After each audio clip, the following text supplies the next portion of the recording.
இதுதான் தளபதி மேல் வைத்திருக்கிற பாசம். உண்மையான தோழர்கள், உண்மையான தொண்டர்கள் இருக்கிற ஒரே கட்சி தமிழக வெற்றி கழகம் மட்டும்தான். தளபதி நெஞ்சில் கொடியேறுக்கும் அனைத்து தோழர்களுக்கும் தோழிகளுக்கும் என்னுடைய முதற்கண் வணக்கத்தை தெரிவித்துக் கொள்கிறேன். நேற்று தான் அனுமதி கிடைச்சது. இன்னைக்கு இப்பேற்பட்ட ஒரு கூட்டம் கூடுகிறது என்று சொன்னால் அதுதான் தளபதி மேல் வைத்திருக்கிறதின் பாசத்தின் காரணமாக, அன்பின் காரணமாக இந்த கூட்டம். நம்மளுடைய உயிர் மூச்சு நாடி அனைத்தும் தலைவர் தளபதி தான். தளபதி பார்த்தீங்க அப்படின்னா கடலூர்னா ரொம்ப பிடித்தமான மாவட்டம் தலைவர் தளபதிக்கு. எல்லா மாவட்டமும் பிடிக்கும், அதில் குறிப்பாக கடலூர் ரொம்ப பிடிக்கும். ஏன் என்று சொன்னால் அது தானே புயலாக இருந்தாலும் சரி, சுனாமியாக இருந்தாலும் சரி, எல்லா புயலுக்கும் உடனடியாக வந்து மக்களை சந்தித்த ஒரே தலைவர் நம்ம தலைவர் தளபதி தான். நம்ம கடந்த 32 வருடமாக எந்த ஒரு எதிர்பார்ப்பும் இல்லாமல் மக்களுக்கு சேவை செய்த ஒரு கட்சி எது என்று சொன்னால் அது தமிழக வெற்றி கழகம் மட்டும்தான். 50 வருஷம் KSN இங்கே வந்து சட்டமன்ற உறுப்பினராக இருந்து, அமைச்சராக இருந்து, இன்னைக்கு நம்மளுடைய தமிழக வெற்றி கழகத்திற்கு வந்திருக்கிறார் என்று சொன்னால் அவருக்கு தெரிகிறது யார் புரட்சி தலைவருக்கு அடுத்தபடியாக ஒரு உண்மையான தலைவர் யார் என்று தெரிந்ததனால்தான் அவர் நம்மளுடன் வந்திருக்கிறார். மற்ற இடத்தெல்லாம் உனக்கு ஏதாவது நான் செஞ்சு தரேன், நான் ஏதாவது கொஞ்சம் பணம் தரேன், நீ கூட்டத்தை போடு, இந்த ஏற்பாடு பண்ணுன்னு, இதெல்லாம் கிடையாது. இந்த விழாவை நடத்துவதற்கு நானோ மற்றவர்களோ ₹1 பணம் கொடுக்கவில்லை. இது முழுக்க முழுக்க ராஜ்குமார் மற்றும் அவருடன் இருக்கிற கழக செயலாளர்கள், நகரம், ஒன்றியம் அனைவரும் இணைந்து செய்யப்பட்டது தான் இந்த பொதுக்கூட்டம் என்பதை இந்த நேரத்தில் நான் தெரிவிக்கிறேன். மற்றவங்ககிட்டலாம் நம்ம பஸ் வைக்கணும், காரு வைக்கணும், வேனு வைக்கணும்.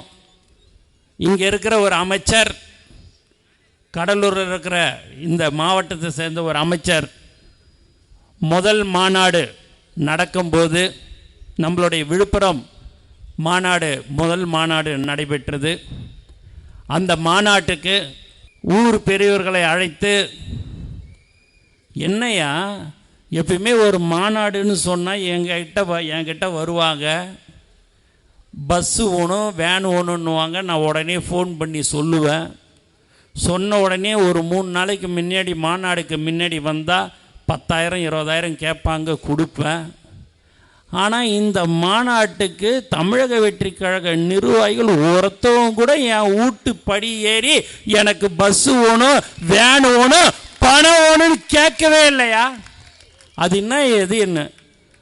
ஃபோனை போடு, அந்த அசோசியேஷனுக்கு, பஸ் அசோசியேஷனுக்கு ஃபோனை போடு, ஏன்பா பஸ்ஸெல்லாம், அட நீங்கள் வேறங்க ஐயா, பஸ்ஸெல்லாம் புக் ஆகி 1 மாதமாக ஆகுது, வரானுங்க, அவனுங்களே தண்டலை வாங்கின்னு வந்து 25,000 கட்டிட்டு அவன் வீட்டு விழா மாதிரி, அவன் வீட்டு நிகழ்ச்சி மாதிரி செஞ்சுட்டு போய்கினே இருக்கிறான். இந்த பணத்தை கட்டிட்டேன், 25,000 இன்னும் கொடுக்க வேண்டியது எவ்வளோ இருக்குதோ பணத்தை கட்டிட்டு நான் பஸ் எடுத்துன்னு போகிறேன்னு சொல்லிட்டு அவன் பாட்டு போய்கினே இருக்கிறான் ஐயான்னு. இதுதான் உணர்வு, இதுதான் தளபதி மேல் வைத்திருக்கிற பாசம். இப்படிதான் நம்ம தலைவர் தளபதி 2026 முதலமைச்சராக அமருவார் என்பதில் எந்தவித சந்தேகம் இல்லை. உண்மையான தோழர்கள், உண்மையான தொண்டர்கள் இருக்கிற ஒரே கட்சி தமிழக வெற்றி கழகம் மட்டும்தான் என்று இந்த நேரத்தில் தெரிவித்துக் கொள்கிறேன். ஏன் என்று சொன்னால் நம்மகிட்ட காசு பணம் எதுவுமே இல்லை, ஆனா உழைப்பு உண்மை இருக்கிற ஒரு கட்சி தமிழக வெற்றி கழகம் மட்டும்தான். வேற எல்லாருக்கும் எப்படியோ பணம் வரும். ஆனா தலைவர் என்ன சொன்னார் கடந்த கூட்டத்தில்? நான் ஊழல் செய்ய மாட்டேன், என்னுடன் இருப்பவர்கள் யாரும் ஊழல் செய்ய மாட்டார்கள் என்று சொல்லக்கூடிய ஒரே தலைவர் நம் தலைவர் தளபதி தான். இருக்கிறது போதும். மனிதனுக்கு தேவை காலையில் ஒரு 5 இட்லி, மதியானம் கொஞ்சோண்டு சாப்பாடு, சாயங்காலம் ஆச்சுன்னா ஒரு 4 இட்லி இருந்தாலே காலத்தை ஓட்டின்னு போகிற காலத்தில் 5000 கோடி 10,000 கோடியை சம்பாரித்து ஜெயிலில் போய் உக்காந்து இருக்கிறதுக்காக நம்ம இருக்கிறோம். மக்களுக்கு சேவை செய்ய வேண்டும் என்ற ஒரு நல்ல எண்ணத்தில் தான் உச்சத்தில் இருக்கும்போதே இந்த உச்சத்தை கொடுத்தது மக்கள். அந்த மக்களுக்கு அந்த உச்சத்தில் இருக்கும்போதே அந்த உச்சத்தை விட்டுட்டு வந்து மக்களுக்கு சேவை செய்யணும்னு சொல்லக்கூடிய ஒரே தலைவர் நம்ம தளபதி தான். ரிட்டையர்மெண்ட்லாம் ஆகிட்டுலாம் வரல, படம்லாம் ஓடாமலாம் இல்லை.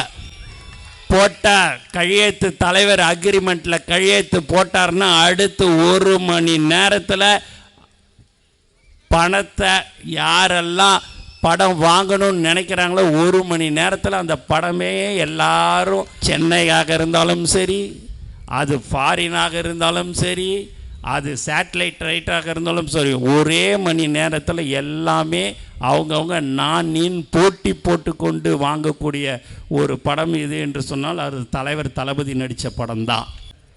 எல்லாருமே சர்வே எடுத்து பார்க்குறாங்க, யார் யாரையோ வச்சு சர்வே எடுத்து பார்க்குறாங்க.